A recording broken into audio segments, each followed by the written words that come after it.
The views and comments of the hosts and guests are not necessarily those of the station. Hello, Philippines. This is LeCain with World News Jam.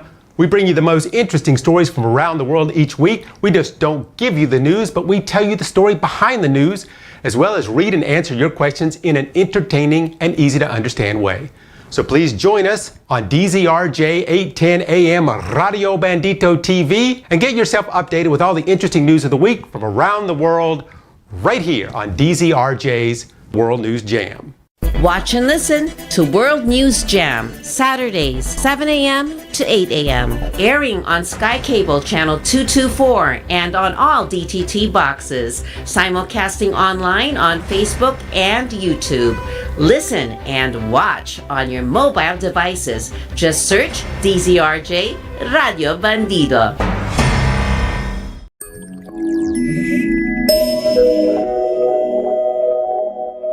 Hello, Philippines, and welcome to the World News Jam right here on DZRJ Radio and Radio Bandito TV. My name is LeCain, and to my left is 𝗪cie𝗿𝗀𝗱. Yes, hello. We're so glad you're here again this week because we here at the Jam bring you top stories from around the world, telling you what's going on, what's happening this week. How was your week, 𝗪cie? It was interesting and busy. Very, very busy. Very busy. All right, just as mine. I don't know if you were like me this week. Before we get started here, I was busy watching the Mike Tyson fight that happened this week. Did you catch that fight on Netflix? Yes, I did. I think that so many people were tuning in, so our signal was cutting off. Yes, it's one of the biggest fights, one of the biggest fights ever. I had actually was watching the fight. I watched some of the fights before because you had to, you tuned in, but then you had to wait like a couple hours because you had to watch the other fights. And I had thought that there was something wrong with me. I kept turning my stuff off and on because my signal kept going out to the fight. And then it turns out it wasn't just me. Yeah. It was a lot of people. It was so many people that there is now a lawsuit against Netflix for people who lost signal during the fight, wow. Which I thought was maybe I'll join in on that lawsuit. But the one thing that a lot of people had to say about the fight, and we were all waiting for this because a lot of people these days they were too young to see Tyson fight. Now I was at that age where I watched Mike Tyson fight from the very beginning. And at the time, he was clearly the most dangerous boxer that any of us had ever seen before. However, in this fight, leading up to the fight, obviously we all saw the lead-ins and everything, and he is pounding, these the bag things, whatever, all that stuff. But how is he? 58 years old. Right, so, he is. And man, wow, he's still in such good shape. And then he got in the fight, and I'm like, wow, this is an old guy fighting in the fight. But in the beginning of the fight, he looked like, I was one of those people thought he's going to knock him out in the first round. Right. He's going to knock that white guy out. It's not going to even be close. Because the guy who's fighting is not even a real boxer. Well, okay, I shouldn't say that. He's a social media personality. And the guys that he fights, he doesn't exactly fight like boxers, like the up and coming or top tier boxers. He fights UFC guys and he fights older boxers, and he makes a lot of money at it, and it's great and what. But he got in there, and it looked like at the beginning like Tyson was going to knock him out right away. And then there was this clinch, and now a lot of people have talked about that clinch. That during the clinch, the guy said, "Hey, listen, Mike, you need to cool it a little bit," because it turns out in the contract that Mike Tyson, he gets paid per round. So if he knocked him out in the first round, he wouldn't get any money. Okay. So they needed to draw it out. So they actually went to the distance, but what a bad fight. I think, Tyson threw like so few punches. Right. And everybody kept saying afterwards, I don't think this is real. This is professional wrestling. Right. That maybe. Now, did you think that maybe I thought he was an old guy too, but according to my nephew, who was the one who was telling me, he's 19 years old, and saying, you have to watch that fight, right? Yeah. And he goes, I told you, the young guy would win. And I go, is it fair? And he goes, it's social media, it's PR, it's the internet. After the fight, I'm like, that looks like it was staged. Yeah. Like they, like I said, professional wrestling. Precisely. Like they practiced it. Yeah. They sort of, at the beginning, I think Mike was like getting a little over exuberant, and he's like, all right, you need to cool it, Mike. And then right after that clinch, you never saw him throw another decent punch after the whole thing. So, maybe he was just old, but I don't know. I still kind of disappointing. I still believe that he he's like, I needed the money. He got like $20 million. The other guy got like $40 million. Wow. So I think a lot of people got kind of ripped off. Yeah, turned off. Turned off the boxing. I don't think boxing needed this. But let me just say, the women's bout. Usually I say the opposite, because I always thought that woman boxing was kind of silly. This was good. But this is a brawl. that was a very, very exciting fight between the two women before that. And then they picked, it looked like the one woman was beating the crap out of the other one. Know. And then they picked I said, like, huh? I was expecting the other hand to be raised. I thought they were going to say, we made a mistake. No, it's supposed to be that like they screwed up the judges' scorecards or something like that. But no, that they picked this the one that looked like she was losing. I mean, hey, I'm not a boxing judge. I don't know. But that was I say for women's boxing, which I'm not a big fan of, that was a very exciting fight right beforehand. But I'm not sure about the other one. Now, speaking of making money on things, Nara, I don't know if you noticed it, but right out of the bag, the dollar to peso is hopping. Right. In fact, I was going to ask you, if you have any dollars, can I borrow them? Because I'm out of dollars. But the number 59 keeps popping up, keeps jumping around these days. People keep thinking that the Philippines is in trouble, that the government is causing this weakness in the pesos. But honestly, I don't think the Philippines has much to do with it at all. I don't know if you follow these things at all, but I do. I have an app on my phone that tells me every time that the peso moves. Right. But it's like buying apples. If everybody wants an apple at the same time, the price is going to go up. And the way I look at it, now here again, I'm not an economist or anything, but when inflation was hitting the U.S. and the Federal Reserve, slapped on those interest rates to hike the U.S. economy and try and make the dollar more valuable, that was the whole point of this. We talked about this on the show numerous times, and it did. It made the dollar more valuable. When they started doing this, the peso was in the early 50s. Right. And then it hit, 53, and we're like, wow. And then some people were talking about, 60. And I was saying that on the radio. I said, I don't believe it, but today the peso hit 54. And people are talking about 60, and then it fluctuated, went up a little bit, and then it went way down, went down to 53 like month before, and now all of a sudden this week it really shot up. So I don't know if you've been changing your dollars out.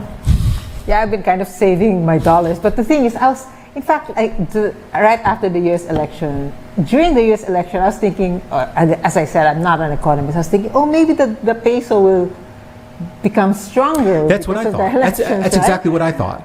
Yeah, but then when I saw it, no, it became higher. And then I was reading the Economist's viewpoint, and they said it's the uncertainty of the U.S. elections that were causing dollar fluctuations, peso dollar fluctuations. I mean, I don't know how much it had to do with the election. I mean, it might have. I mean, obviously the stock market went up, the cryptocurrencies went insane. Right. But I'm watching this thing, and I'm watching it fluctuate, and it just keeps going up and up. And I'm like, I think a lot of it might have to do with, I believe the Fed is going to cut the interest rates again very soon. And this is going to have nothing to do with Donald Trump. In fact, the Fed has told everybody that he's not quitting. That he's going to stay, even though Trump wants to get rid of him. But Trump can't. He can't get rid of him.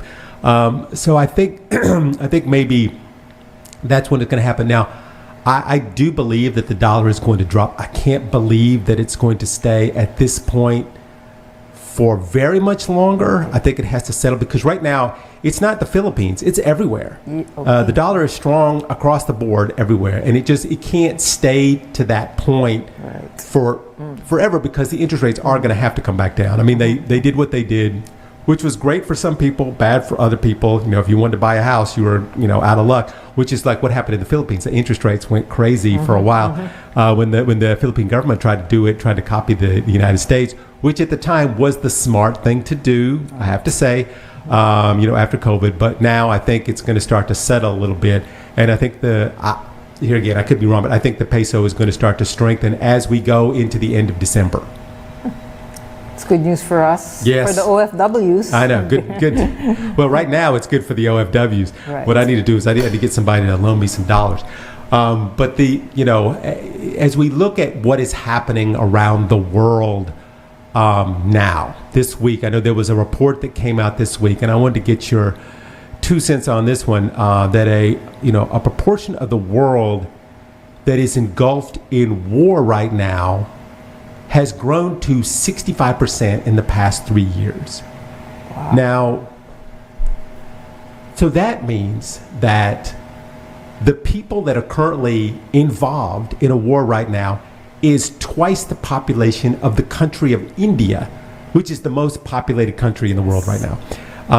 So, of course, Ukraine, Myanmar, Israel, the Middle East, Northern and Western Africa. There's all these kind of things. Now, the popularity of war kind of fell off the scale there for a while during COVID because, as it turns out, people don't mind getting missiles shot at them, but if somebody coughs on you, we have to go inside and stay inside for a year and a half.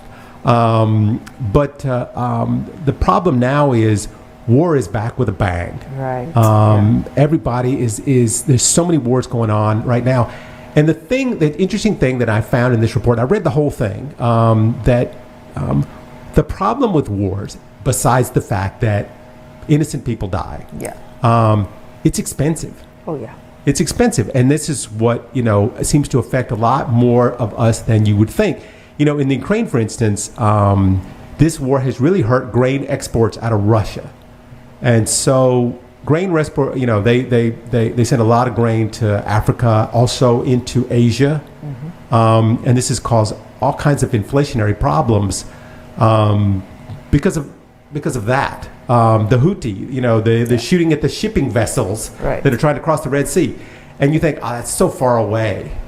But those shipping vessels contain stuff like, car parts and things like that. We can't make our seeds for crops, things that we don't have. And this is, it throws off the whole supply chain. There's all kinds of stuff, wars in Somalia, multiple African countries. Their wars have doubled in the last 2 years. Sudan, Ethiopia, all these places, large scale violence. So we don't even hear about a lot of this stuff. So I think, this is one of the things that I have wanted to talk about for a while. They're saying now, according to this report, 470 million children worldwide are now being affected directly by war. And it's not just, death, but it's the loss of the family and loss of school. And a lot of them are left orphans and so forth. And the wars are not ending. Right. No. It looks as if they're escalating, in fact. I know. For so many other... It's like you're just reading one part of the world, right? And then there's already another war in another part of the world. In another part of the world. Yeah. And people think, you know what, as long as it's not in the Philippines. But it does affect us in the Philippines. I mean, there are things that are very, very expensive now that weren't expensive before the war. And that, you can tell are directly connected to, especially when it comes to things that cannot be grown in, Asia, like wheat, barley, things like that. So, one of the questions that I, have is why are the wars not ending? And this is something we've talked about on the show before. And some of the wars that you think, okay, they should be over. Right. They should be over. What has happened has happened. Russia invaded Ukraine. They took over the parts that they were going to take over. Okay. But it has a lot to do with, politics. Netanyahu, I've said before that if it wasn't for this war, Netanyahu would be in jail. Right, exactly. He's got a lot of problems. He needs this war to continue. He doesn't want it to end. I mean, here again, my opinion is I don't think, I've said this before, that he doesn't think it to, and it's not just me saying this, a lot of people saying, that maybe Netanyahu doesn't want this to end. And this, it continues to keep going. I think this week, and we'll get to this too, the International Criminal Court issued an arrest warrant for Prime Minister Netanyahu. As well as the Hamas the former defense minister and the Hamas leader and the senior Hamas official. The court determined that Netanyahu used criminal means in the war against Hamas, including starvation as a method for warfare, which, if there are rules in war, that's against the rules, it seems. Crimes against humanity of murder, persecution, all these inhumane acts that they had in this thing. Of course, Netanyahu has denied it all, but we had talked before about the fact that Netanyahu, literally wants to rid the world of Palestinians. And, eventually, of course, they're going to say, you can't do these things that you're doing. He's intermittently bombing schools and hospitals. And, of course, the International Criminal Court, whatever difference it makes, I mean, if you get issued an arrest warrant, does it mean anything? Yeah. That I don't know. But, this week, Israel had a series of air attacks in Gaza. Almost 90 people died this week. Most of them, and here again, children in their sleep. Yes. The director of the nearby hospital confirmed that most of the people died. Most of them were children. Most of them were in their sleep. And, when you start to see these kind of things happening around the world, we realized that report that came out that said that, most of the world is at war now. Right. And it's the innocents that suffer, really. I know. That's what's tough to watch, is that the people that usually suffer the most are the people that are unprotected. Right. Who don't bear arms. And the war in Israel, and I don't think a lot of people understand this, it's not country versus country. I mean, a lot of other countries are now involved in it, but it is Netanyahu literally bombing his own people. The Palestinians, even though they are not Jewish, they are still Israelis. Right. And a lot of the world, especially the Americans, have said you need to stop doing this because these people are totally innocent. You're after a whole nother group, and Israel is like, well, listen, if one of the Hamas people goes into a hospital with 500 people in it, we're bombing it because that guy's in there. We want to get the one guy. I don't know, is that correct or not? So anyway, I don't know if what you're. If I ask you, because you've been watching Netanyahu for a while, what do you think is his ultimate aim? Honestly, I think that he wants to rid Israel of the West Bank. Okay. I think they want to take over the West Bank. I think claim their supposedly rights. Yeah, they believe. And here again, it's not just Netanyahu. I think it's these hardliners that are now running the government in Israel. They don't want Palestinians there anymore.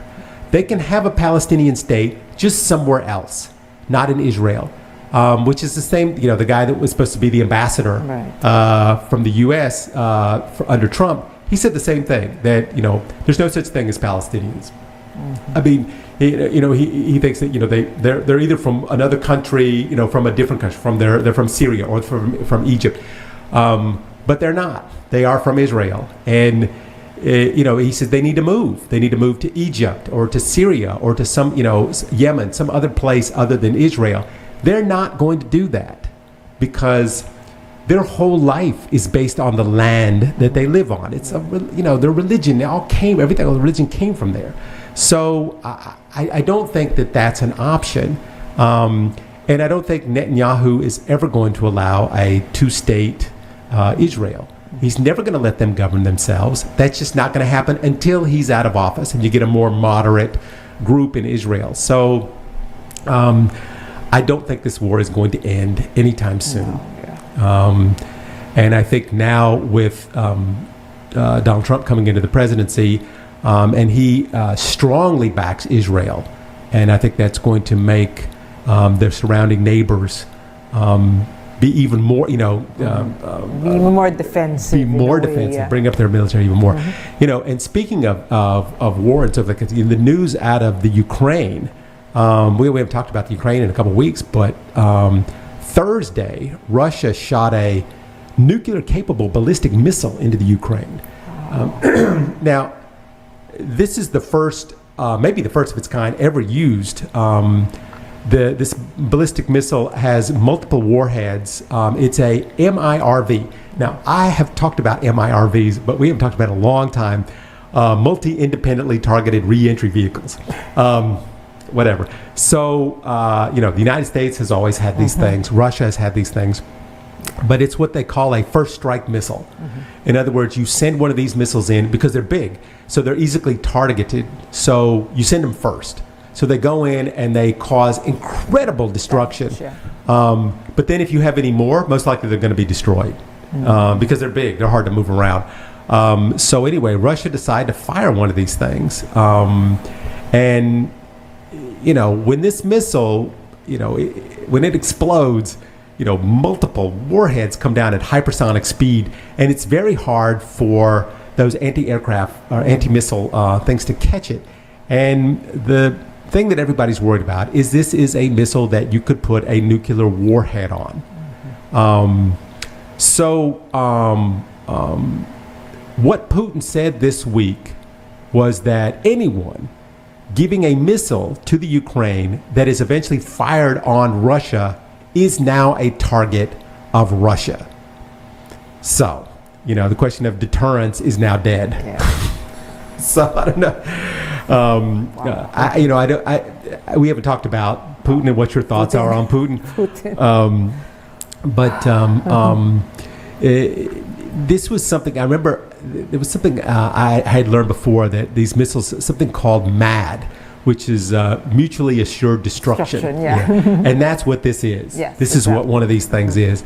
It just was a surprise. Since the Cold War, we haven't really used these kind of things on other countries who are in war. There's so few people have them. They were just kind of threatening each other with it. Yeah, We have it, you have it, we have it, you have it. I mean, no one ever actually fired one. It's like, we've got them. Like we have nuclear weapons. We don't actually fire the nuclear weapons. We just show that we have them. We have them. But now, because Ukraine fired U.S.-made artillery onto Russia, they're like, well, okay, you did that, we're going to do this. And then now everybody is like, oh my goodness, all right, we have now escalated this thing to a whole nother level. And, you have to think, before it was just the U.S. and Russia. But from what I understand now, the UK and France and China and India, and it's even believed that Pakistan has one. So this is, Russia's always, thinking about the United States. They need to worry more about Europe. Exactly. Some of these missiles that might be coming back at them. So, but what I wanted to read was this thing that from the commander-in-chief from the Ukraine, and he said this interesting statement this week. He said, I believe that in 2024, we can absolutely believe that the Third World War has begun.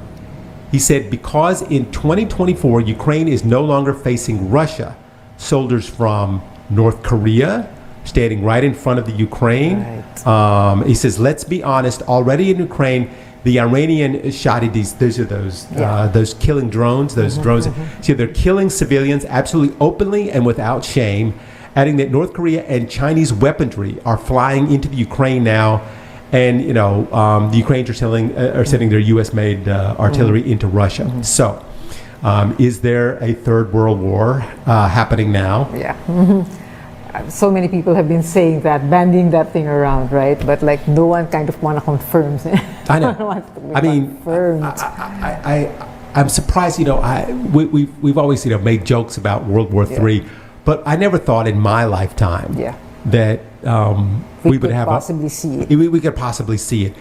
And it's kind of becoming to the point where, like I said, deterrence is dead. Right. Which I'm not the only one. I'm not the person that said that. Somebody else said that this week. That's the reason why we haven't had a world war before, because we have so much deterrence. You don't want to fire a nuclear weapon on the U.S. because then we'll turn around and we'll destroy you. Right.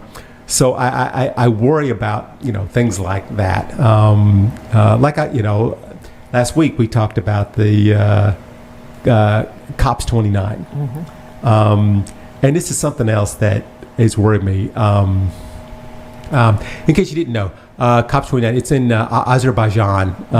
It's going on right now. It's the largest climate summit in the world.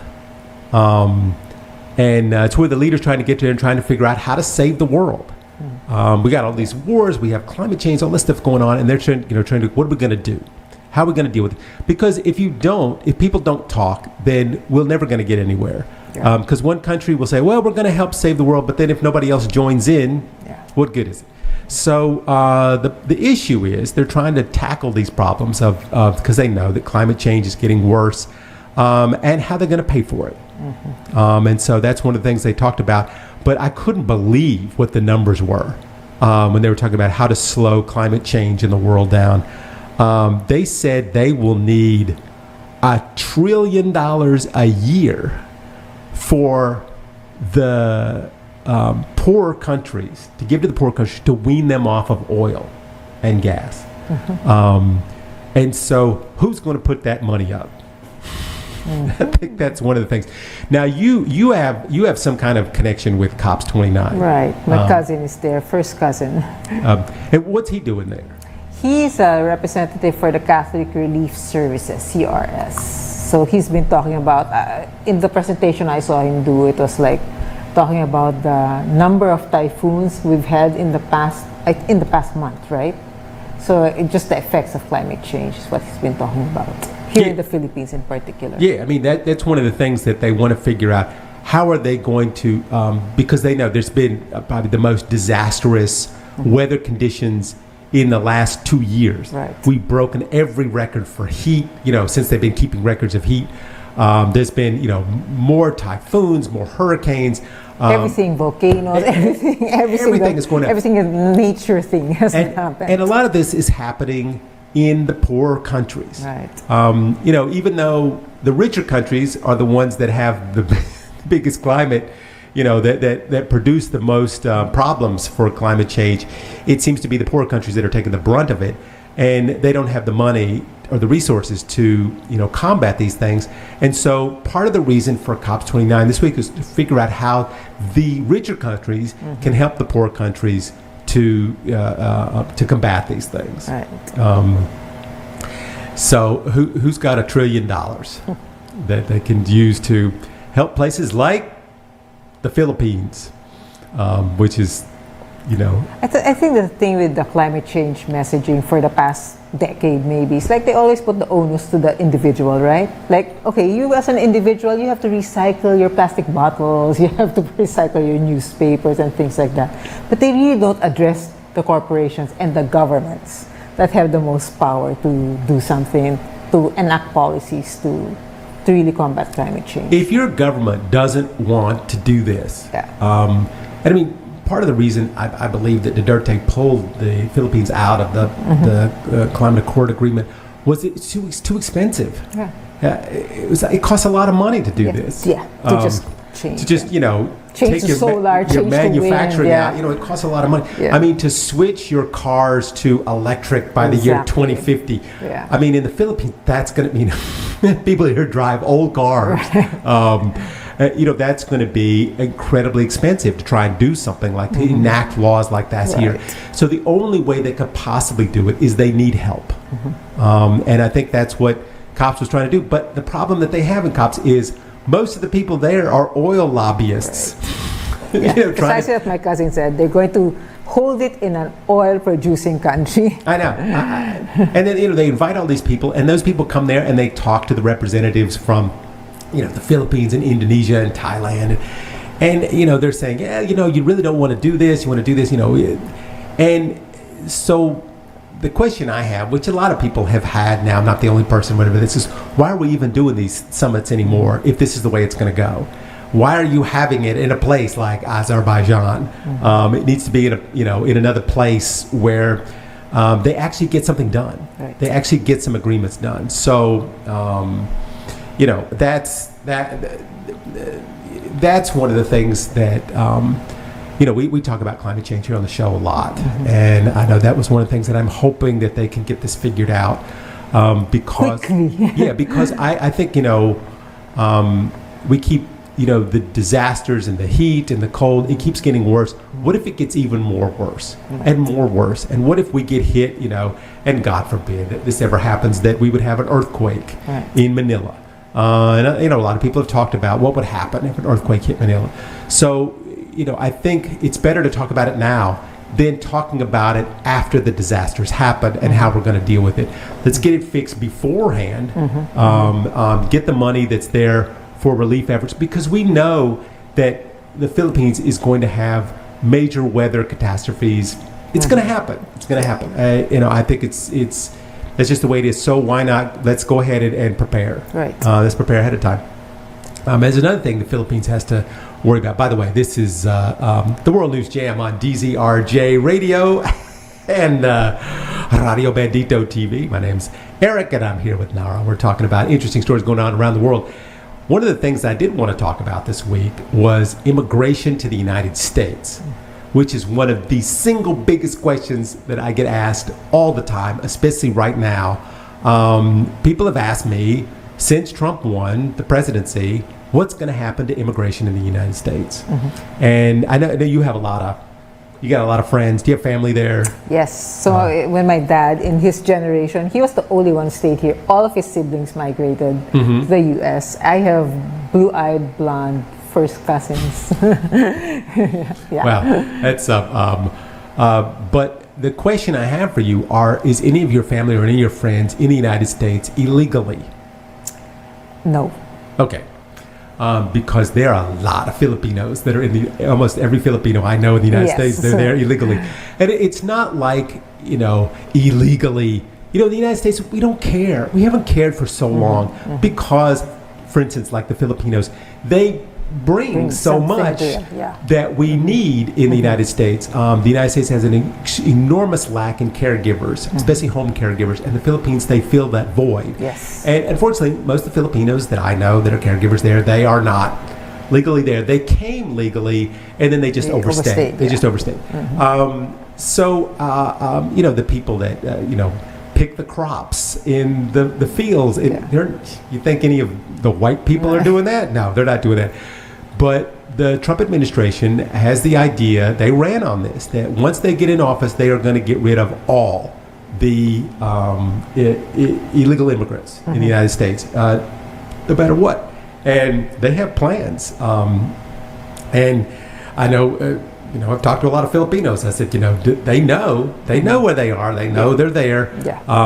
And first and foremost, they said that they want to arrest and detain all illegal immigrants that have committed a crime. But the way the Trump administration is doing is, by being in the United States, it's already a crime. It's a crime. Yeah. So you're a criminal just by being there, even though you may have a job. I know illegal immigrants there that are in the Philippines. They have a job. They have a good job. They pay their taxes. They own a car. They have a house. Because in the past, we have not really cared so much about illegal immigrants because they bring so much to the country. Yes. But now this is what they plan to do, and they want to set up camps and use prisons as holding areas for all these illegals until they can deport them, because they believe there's something like 20 million there. But, this kind of reminds a lot of us of World War II, where we put the Japanese in concentration camps because they were Japanese. And he wants to declare a national emergency. Now, it's not really a national emergency. I mean, okay, it's an opinion. But it's not like a national emergency, like, there's a flood that wiped out a town or there's a fire or something like that. The reason he's calling a national emergency is because then he can use the U.S. military. That gives him the openness to be able to use the U.S. military, which is what I think they want to do to facilitate this. They want to bring in the National Guard. They want to bring in the Army because, they're talking about, rounding up 1 million people right off the bat. That's a lot of people. And they have families, and before in the Trump administration, they separated families, and they don't, and the guy that they want to put in charge of this, Tom Homan.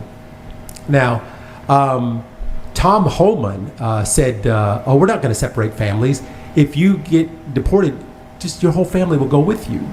And this came to the thing that was in Project 25, where they said that if you are illegal and you're living with family members who are legal, they can also be. Yeah, it's like they're harboring a criminal. Yes. Yeah. And this is where, if you're a Filipino and you're there, you need to start thinking about some of these things.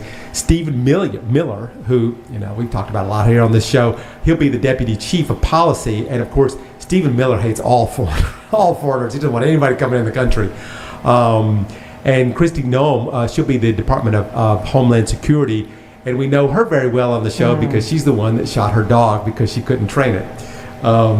So she got in a lot of news for killing her dog. So I worry about this policies that they're going to do, because if you remove 1 million or 2 million of people from the economy that are needed for the economy, and there's no one to replace them, I think that it's more than just getting rid of the immigrants. First thing, if the immigration, here they can go, the immigrants are taking our jobs, but they have proof that that is not the case, that immigrants do not take American jobs. For the most part, they do jobs that they can only get hired for. They're not going in and taking, jobs from the automotive factories or the air conditioning, because you have to have a social security number and you have to have it. They're taking jobs like working in the fields and being nannies and caregivers for old people. And this is why, I tend not to agree with this. I know a lot of people don't agree with me.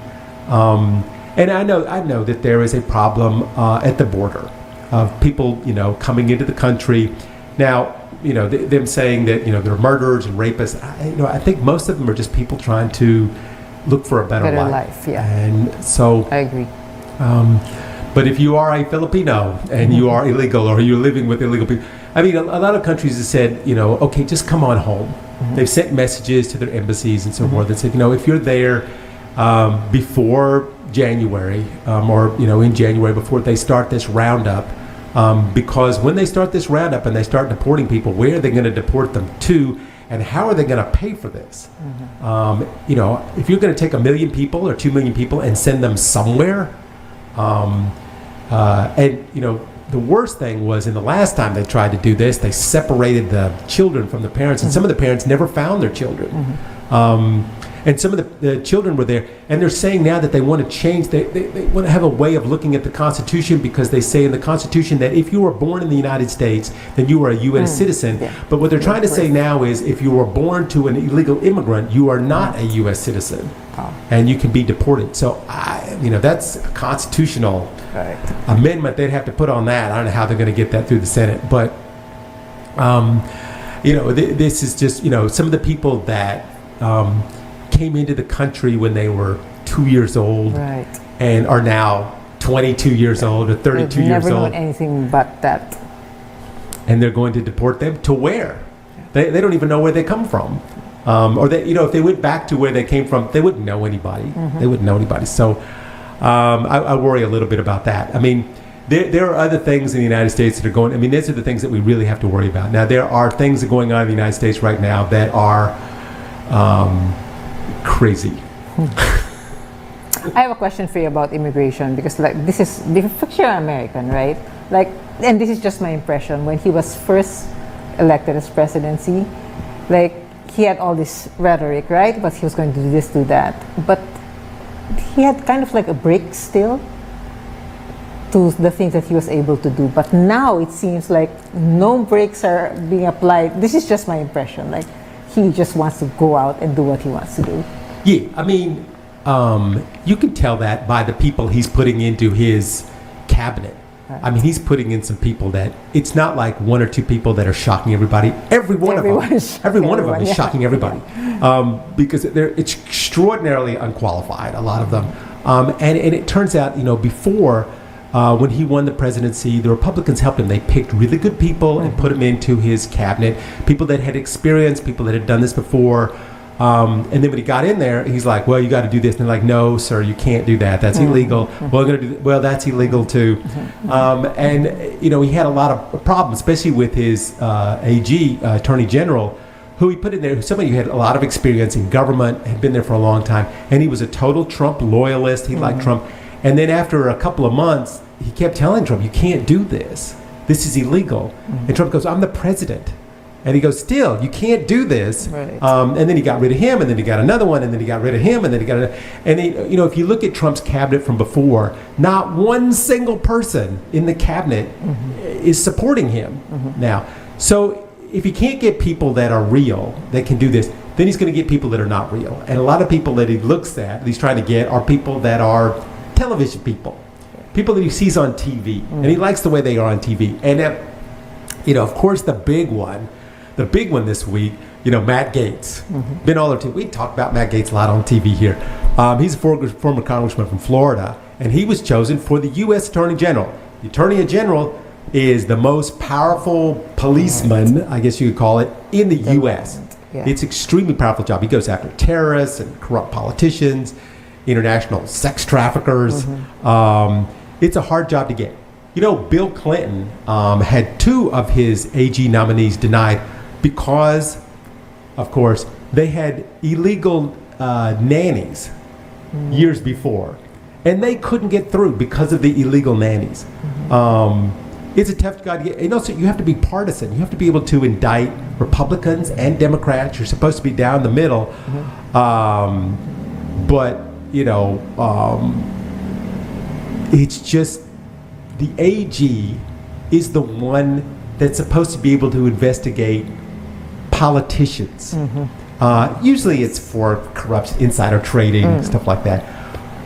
Taking money from a foreign entity, a foreign government, or a lobbyist because they need a certain law passed. Right. That's what the AG does.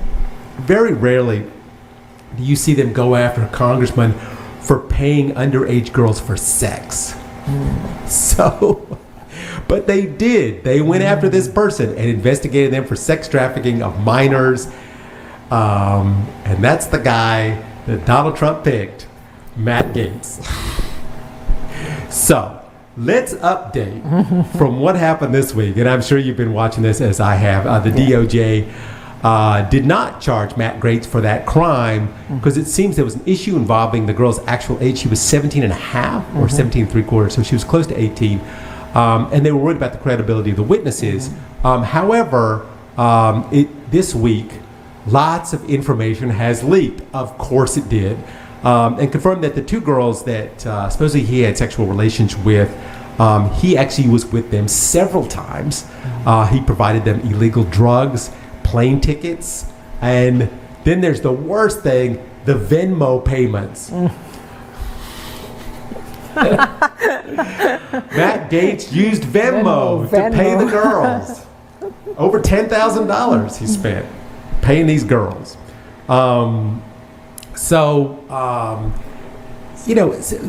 Gaetz boasted about it to his friends. He boasted about it to other congressional people. His friend, who's doing 11 years in prison right now because of this, for facilitating the transactions between the young girls and men, he's a key to this investigation. But this week, there was supposed to be the possibility of the release of that investigation done by the nonpartisan committee and the DOJ, why they didn't indict them and so forth. But because the DOJ didn't indict him, doesn't mean he didn't do it. Right. So they were going to release that report, but just before they were about to release it, Gaetz resign from Congress because he's going to be the next DOJ.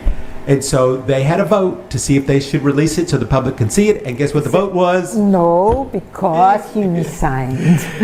The vote actually was, it was 5-5, 5 Democrats, 5 Republicans. So they couldn't release it. But then just a few days ago, there was some secretly released pieces of the testimony about one of the girls who had sex with Gates and then watched her friend have sex with Gates right after she did. And that girl was 17. And it turns out he met up with these 2 girls more than once. Anyway, they believe that, for a while, they believed that Trump was maybe messing with us because he knew that he was never going to. But then it turns out Trump really wanted him to be the AG. And J.D. Vance, the vice president, has really been lobbying the senators. You need to get this guy in. He's going to be a great AG. He's the best guy for the job. And when they did all this stuff, all of a sudden, out of nowhere, Gates quit. Really? He quit. He pulled his nomination from the thing. You might not have heard this because it just happened. No, I haven't heard that. In fact, I was going to talk about this a little bit, but I didn't know I was going to be talking about that because I was really surprised that that happened. So because it turns out that not only the sex with the underage girls, he wasn't so like with Republicans and Democrats. He had no experience as a courtroom lawyer. I mean, there was a couple things that were going to be tough for him to get through. But the big one was CNN had gotten some information about Gates. And because they found out like there were multiple sexual encounters with young girls. And so they called up Gates and they said, "You want to comment before we release this today?" On television, and 15 minutes later, he announced that he was pulling out. So they got him. They got him. They got him. They got him. Anyway, so Gates is now out. So Trump is he's got to find somebody else, and he did. He found somebody else, and we'll talk about her in a bit. But this is not the only sex issue.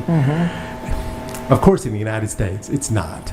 This is a big thing. The Secretary for Defense, that Fox News host, we talked about him last week, throwing an axe at a target and he missed the target and he hit the drummer behind the target. I don't know if you watch, it's all over YouTube. Now he's got a problem. It turns out he had sex with a woman at a conference who says she was assaulted by him. And, of course, these things, they surface right before things. But it turns out that there's a little bit of truth to this. He got her in a hotel room. He blocked her from leaving the hotel. He took her phone, and then he sexually assaulted her. And there's video cameras in the hallway of the home showing that her going in, showing her coming out. And, so he is saying now that the sex was consensual. However, he paid her a whole lot of money to drop the case and to sign an NDA.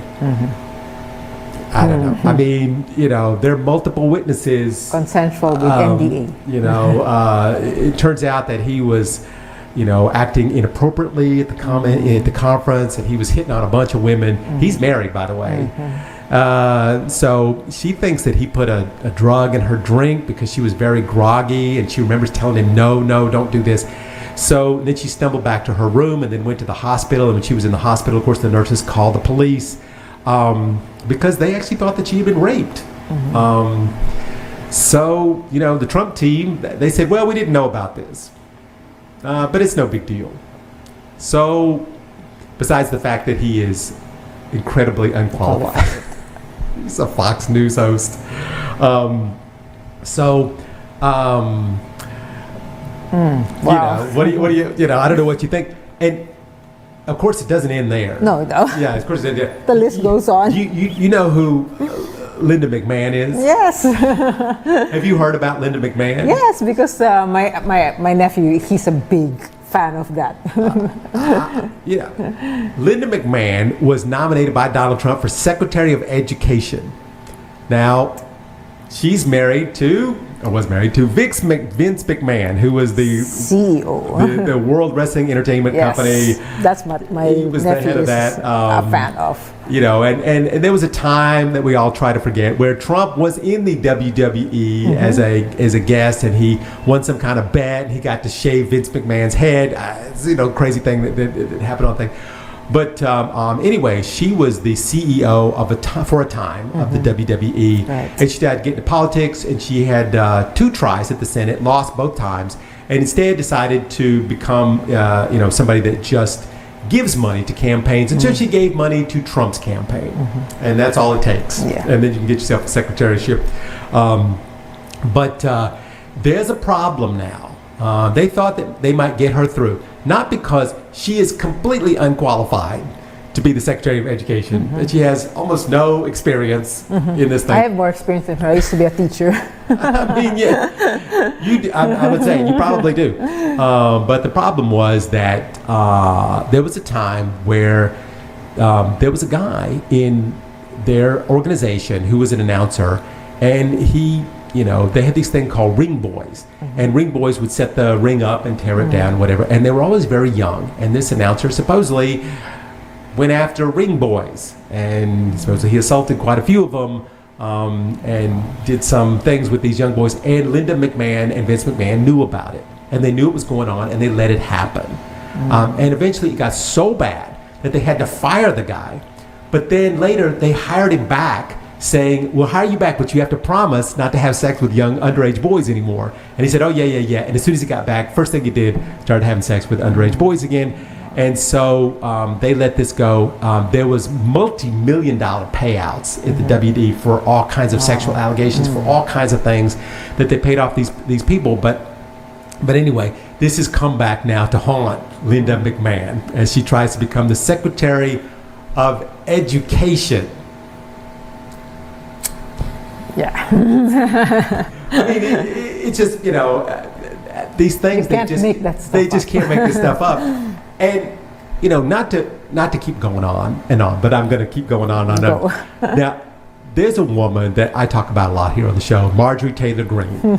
Now, I'm assuming you know who Marjorie Taylor Greene is. And, you know, besides the fact that we're having all these problems with all the nominees, and there's all these sexual allegations going around, and these issues and so forth, Marjorie Taylor Greene has come out and said, you know, she's going to be the chair of DOGE. That's the Committee of Department of Government Efficiency. That's her new job for supporting Donald Trump. So she's going to be in that with Elon Musk and Vivek Ramaswamy. Wow. Match made in I don't know what. Oh my goodness, I can't even believe what this is going to be like. But this issue surrounds a person called Sarah McBride.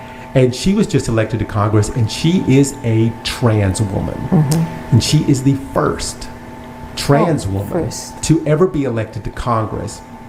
And, you know, I don't have a problem with this. I think, you know, the United States is a progressive country, and, you know, but I know that, you know, a lot of what Donald Trump ran on was the fact that they, you know, they don't like what the trans community is doing. He you know, accused the school systems of taking your children and giving them operations in school, which has never happened, by the way. But anyway, Greene came out and said that she would, if she saw that person in the women's bathroom, she'd start swinging. Or, you know, as violence that she said she was going to put down. You know, it's going to be a throwdown on this trans. Which, by the way, I thought that we didn't want women, previous men who are now women fighting other women. But anyway, that's a whole other story. But anyway, so they have made it upon themselves, her and this other woman, Nancy Mace, of making sure that this trans woman cannot use the women's bathroom in the House of Congress. Oh, how do they do that? They're just there policing the whole time. So the Republicans are making a rule. They're making a rule that any trans people cannot use the women's bathroom in the Capitol. This is what we are concerned about there in the United States. The fact that, and there have been people that have come out because they said, you know, we don't want the danger of having a trans woman in the women's bathroom. So there was a woman that came out. I don't remember who it was. She was a Democrat, and she said that she has shared a bathroom with Sarah McBride in the past, and never once did she feel threatened or uncomfortable. However, the trans woman did help her fix her makeup, and she's very good at blending foundation. And that maybe that's something that Donald Trump could use, which of course, But in any case, what do you think about all this? I used to call that, when I used to do training in corporations, I used to call it the Great Bathroom Wars. And it's just like that one issue, even in my sister who works in HR, in global HR, she said, we have to have a seminar on how to use the bathroom and all of these kinds of things for every office they have worldwide. I mean, the culture wars, and we're going to get into this next week. We don't have time today. We're actually running out of time right now. But the culture wars, I think, is something that is a more of an issue than we thought. Right. And this goes to show that right now the head of the Republican Party, his main concern now is creating a rule that will be written into the legal stuff of the Capitol building of the United States, that now, as of now, a trans woman congressman cannot use the women's bathroom. So that's where we are in the United States. And right now here on DZRJ, we are out of time on the World News Jam. I'd like to thank my friend Nara for being on the show again this week. We're so happy to have her here. My name is Eric LeCain, and so for all of us here at the World News Jam on DZRJ Radio and Radio Bandito TV, we thank you all for joining us this week. Please join us again next week, and everybody be safe out there, and we will see you then.